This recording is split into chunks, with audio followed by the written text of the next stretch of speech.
Hello everybody! For us it's normal to listen to the radio, but in the Second World War a lot of radio programs were forbidden. The only radio program that was allowed was the Nazi program. But a lot of people did listen to Radio Oranje. The first show was on the 28th of July 1940 and the voice of this program was Queen Wilhelmina. They called her de stem van strijdend Nederland. She told the Dutch people to keep on fighting against the Nazis and she tried to help the people. She did this 34 times during the war. Unfortunately, there were a lot of German stations that tried to block the program, so that people wouldn't revolt. But the Queen didn't give up. She had some famous quote where she stuck to. Due to this, a lot of people got hope and tried to listen to her. The Germans didn't want this to happen, so they took a lot of radios. The people hid it on the strangest places. There were a lot of things that couldn't be spoken about. Because of this, the program was always very formal. But there's a really special episode made, called Wilhelmina and the Engelandvaarders. In naam van Oranje doet open de boog, de water ligt aan de wal. De vloot volgt de geuzen, hij maakt geen akkoord, hij vordert een weer of u valt. Dat is het bevel van meneer op meneer, en burgers die gaat nu zich tegenstand neer. De watergeus komt om de bril, de watergeus komt om de bril.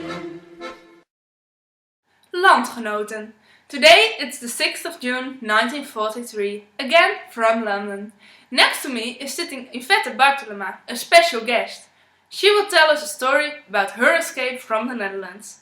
Yvette, tell me, from whom came the idea? Well, my husband, Jan Bartelema, wanted to go to England for a long time. He and some friends made plans to cross the ocean.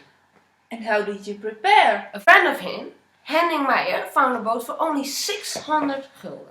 Jan's sister had a place where we could store the boat until we were ready to leave. The boat was called Yvette. Pieter Barends, a sailmaker from Den Helder, made a strong spray hood, and Hein Lauwersen got a 6 HP engine. We bought 100 liters benzine on the black market and from Laga we got the oars.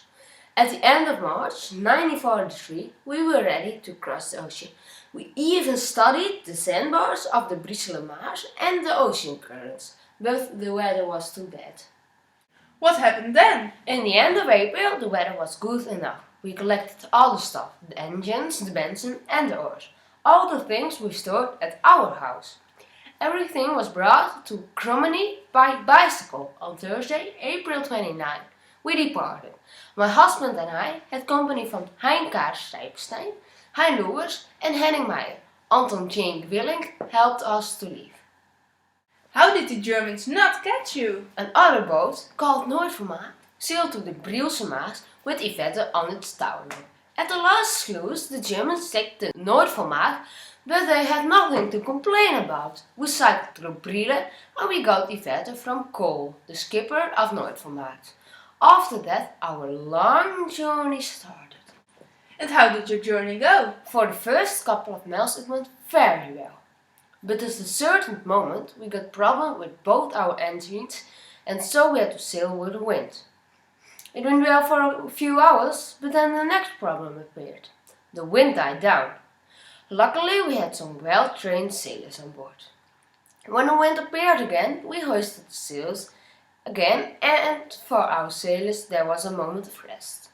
At midnight the wind started to blow so hard that it wasn't safe for us to sail further. From the sails we made a drunk. We were out of control. Sunday morning it went quiet again. Eventually we reached the mouth of the Thames and we sailed between some shipwrecks. When we saw a British convoy, we hoisted the Dutch flag. We got picked up and brought to Geschiedenis. Were you immediately allowed to come here? No, absolutely not. After we arrived here, we had to answer a lot of questions separately to check if we weren't spies. And we weren't allowed to have any contact with the outside world. Also, all our properties got checked and we had to tell our stories. The Secret Service asked how we got here. If it was really easy to come here, they asked for more details because they didn't believe us. The whole interrogation lasted 7 days, so it's a wonder that I'm sitting here telling the story. And I'm supporting all my nationals to survive and do the best they can. That's well said. And as you know, I invite all the Engelandvaarders for tea. I really respect you all. What are you planning to do now? My husband and I are leaving England in a few days to go to Australia. That's a tough story. Yes, it actually is. We weren't the first one across the ocean, but after us, more people followed. We sailed straight to England, but there are also ones who go from the neutral countries, like Spain, Sweden, Switzerland or Portugal. And there are still people out there on the boat sailing towards England. Yes, that's true. And I give them my best wishes. And I hope I will see them in a few weeks to drink tea and talk about their journey. Thank you, Mrs. Yvette Bartelma, for your presence. You're welcome, Queen Wilhelmina. I'm glad I could be here. Hiermee is onze bijzondere Oranje-uitzending geëindigd.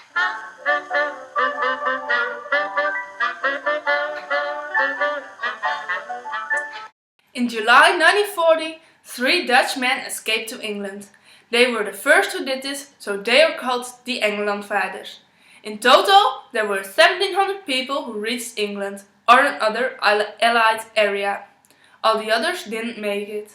The exact number of people who tried this is unknown, because it was done illegal. They estimate there were 30,000 from France, 18,000 from Denmark and 6,000 from Belgium.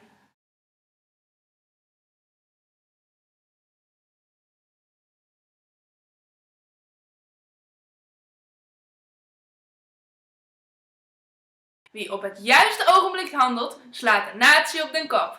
Ik heb gezegd.